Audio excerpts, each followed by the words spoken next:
Welcome back, America. Senator Ron Johnson is the senator from Wisconsin. Good morning, Senator. Welcome back to the Hugh Hewitt Show. Morning, Hugh. Hope you're doing well. I am, and I hope you are as well. Senator, I want to begin with President Biden en route to India today and tomorrow. Do you think the president is up to this job physically? No. When Senator Grass and I issued our report in September 2020, I said Joe Biden was unfit for office in a number of ways. Not only is he corrupt, part of the corrupt Biden crime family, but it was obvious in 2020 that he was declining both mentally and physically. And it's a big job. I mean, it's the most important job. It's the most rigorous job in the world, and he simply was not up to it in 2020, much less here in 2023.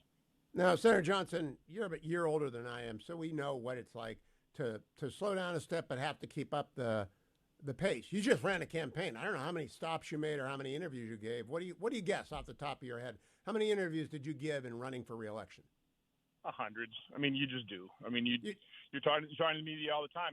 I never stop. I mean, this is part of the job of the U.S. Senator is to use this platform to convey, hopefully, truth to the American public. Now, on Tuesday, former President Trump sat down with me via radio, and I asked him dozens and dozens of questions. My producer thinks 50. I think it's like 40. But some of them were lighthearted and easy, and some were very direct and tough. Have you seen Joe Biden do one interview with even someone from the center left like Steve Inskeep or Dave Ignatius, and even Peter Baker or Michael Shear from the New York Times? Has he done one interview? No, they can't afford to put Joe Biden out in that venue. Now, listen, I think President Trump is a unique specimen. You know, for his age, he's almost a scratch golfer. He's sharp as a tack. I hope I am as sharp when I'm 77, 78 years old. And he answered every question. I mean, he didn't like some of them, but he answered every question. He's willing to take hard fastballs, even a little bit on the inside. He doesn't mind getting jammed, and he just hits them. Joe Biden doesn't answer any questions. Do people notice this? Do Democrats notice this? Well, no, because the media's not pointing it out. One of our biggest, it may be the biggest problem we face in this nation is we have a free press, but they're not unbiased. They're not holding both sides equally accountable. They're advocates for the left. And this dates back to the takeover of our university systems in the 60s where we don't graduate journalists anymore. We graduate advocates for the left. And we don't graduate teachers. We graduate people who indoctrinate our children. So it's a big problem that we have a complicit and corrupt media that advocates for the left. Now, I want to switch over to Hunter. And I don't talk much about Hunter because I'm waiting for the beginning of the evidence to develop in the course of hearings. And I know the media likes to say there is no evidence. Well, there is actually evidence about Hunter. We don't know much about the president yet. Do you think you can build that bridge from the ranking member and the minority member on the committee and the subcommittee? Can you get the bridge built from the NARA records? Well, first of all, I think the evidence has been overwhelming since Senator Grass and I issued our report. I mean, first of all, I come from a business background. In order to make $10 million in manufacturing, you got to probably produce a couple $100 million worth of product. What skill set? What did Hunter Biden provide? What did the Biden family provide to get all these millions of dollars? Well, what they provided was access. It's obvious. The corruption is obvious. We also proved that Joe Biden was lying when he said that he never spoke with Hunter Biden about his overseas business. We revealed the interview with Amos Hochstein, where he obviously was setting up a meeting between him and Hunter Biden to discuss these things. So, the evidence has been overwhelming. It's been so obvious since we issued our report. There's no amount of evidence that the mainstream media is ever going to accept to say that it's as obvious as it truly is. How can they not have a Foreign Agents Registration Act count in the coming indictment against Hunter Biden?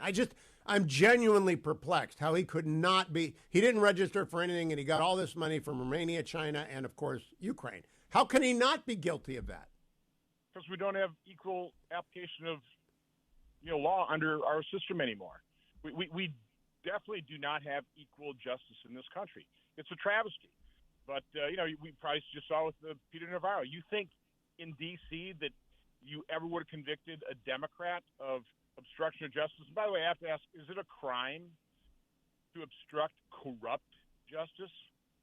I think it is. Senator, I'm pretty strict on compliance with subpoenas, but I do point out, I think Eric Holder was held in contempt of Congress and wasn't prosecuted. I might be wrong about that. Yeah, and so I've always said, why did Bannon and Navarro get prosecuted when Eric Holder, who was the Attorney General, turned his nose up at the Congress's subpoena and just said, go away? It amazed me. Do you get Merrick Garland in front of you ever? I'm not on a committee like the Judiciary where we get them there. Every now and again, they do come. But, when we get some of these secretaries before our committees, I mean, they always put a clamp on, the time frame. You only get one round of questions. In a lot of my committees, it's only 5 minutes. It's doesn't even begin to give you adequate time to develop a line of questioning. So it's all staged. It's all charade. It's never meant to elicit real information. Well, I had Chris Christie on yesterday. I'm no fan of President Trump, obviously. Even Chris admits that Jack Smith is like the last guy you would pick to be the special counsel given the McDonald case.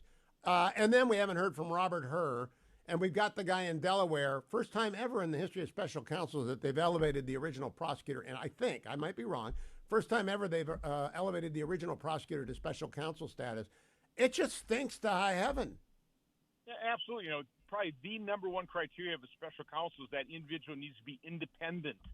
Of the 8 billion people on planet Earth, David Weiss is the least independent person when it comes to the prosecution of Hunter Biden. He's the one that came up with the sleazy plea agreement that was designed to pull the wool over the judge's eyes. He's the one that allowed the statute of limitations to expire on the most serious tax charges. He's the last person to appoint special counsel, but that's what they did.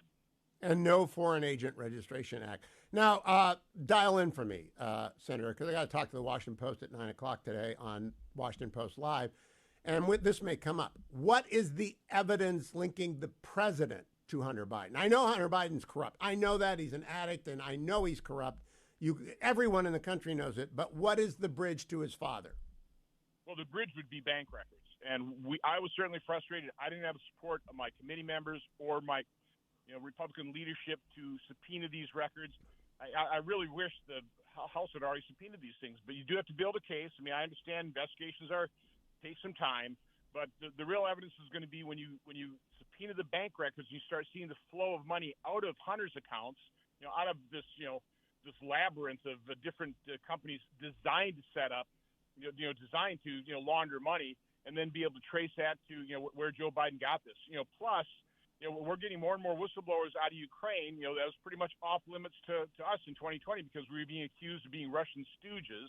So we had to be very careful about that. But there's going to be, I think, testimony from, for example, the widow of the former owner of Burisma. That was a partnership. And so we already know there's one corrupt oligarch, but there was somebody else who was part of that, and she kept the books. I think there's going to be more evidence that's going to be developed here. So is it fair to say, for the public, so they understand, there is incontrovertible evidence of millions of dollars flowing into accounts controlled by Hunter Biden and his partners, and we don't know where that money went? And there's incontrovertible evidence of Hunter Biden saying on the phone that his father was sitting right there, though we don't know if his father was sitting right there. Yeah, and he complained that he has to pay half of his income to Pops, and that the big guy was going to get 10%. So there's all kinds of evidence, but you need the hard bank records, and we've got that in terms of inflow of money into, again, this labyrinth of companies designed for money laundering on Hunter. It's just we need to connect the dots and figure out where that money went. And remember, in that 1023, the witness was saying that it'll take 10 or 20 years to unravel the transfers. Hopefully we can do it a lot quicker than that. Now, Senator, very quickly, I want to switch to tech after I ask you. Do you think President Trump will be the nominee? Sure seems that way right now. Can he run from behind a defendant's desk or after being convicted and on appeal? Because, the obstruction charge is pretty tough to beat, and I think the Manhattan charge is nonsense, and the Georgia case is too complex to ever get to a verdict by then. But Jack Smith looks like a zealot on a mission in D.C., and he can't get a fair trial in D.C. Do you think the former president get a fair trial in D.C.? No. Can't get it in Georgia, can't get it in New York. Again, they venue shop this stuff, right? If these are real crimes, they could have indicted these things 2 years ago. This is all political. It's all partisan. It's all meant to interfere in the 2024 election once again. So if he is convicted and on appeal, do you think he can still run and win? Well, other people have. What was that one congressman who put $100,000 in his refrigerator and won re-election? No, but I don't think he was convicted at that point. Yeah, I know Eugene Debs ran for president when he was in jail. Okay, let me turn to big tech. What did you find out about Twitter collusion this week? Well, what we found out is certainly from the Louisiana and Missouri case where government officials were prompting a certain censorship from big tech. For my part, they named the Big 12. They don't name me, but my charts, my information that I was providing is simply coming off of the CDC and FDA's websites. I mean, it was labeled misinformation. It was being censored. Radio talk show hosts who would put that up on their Twitter feeds were deplatformed because of it, or they were censored. So, I've experienced the censorship up front and personal. And the fact of the matter is, it was the federal health agencies. They were the purveyors and the spreaders of misinformation, where they labeled things that I was providing the truth as misinformation. I asked President Trump on Tuesday, why did he keep Dr. Fauci around?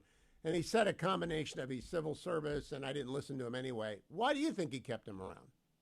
I think the political firestorm that would have resulted from firing him, but he should have fired him. He should have fired him. I mean, I didn't know Anthony Fauci from Adam really in the beginning of 2020, but as soon as I heard him talking about shutdowns, I wrote a piece in USA Today March 30th of 2020 arguing against shutdowns. Of course, I was savage, saying I want to kill people. But I knew he was a bad guy. And then you take a look at what he did in terms of a cover-up of his funding of the gain-of-function research. You just see, how horribly mismanaged the pandemic was. He was pretty much the engineer of that. He should have been fired. That was that's when I began changing my opinion. He deceived me about gain-of-function research. I mean, right on this show, like you're talking to me. So, no, we don't do that. And, of course, we did. We funded it. Senator Ron Johnson, please keep up the investigation. Please keep coming back. I appreciate the candor as always. Senator Ron Johnson with Wisconsin. Don't go anywhere, America. Got another segment coming up also. Dr. Larry Arnn, the Hillsdale Dialogue is coming up today. It's Friday. And God willing and the creek don't rise, I'll be back on Monday to report on Detroit Airport and Ann Arbor after a Lions win. I don't know. It might be trashed. That hadn't happened in so long. I don't know. Stay tuned, America. I'm Hugh Hewitt.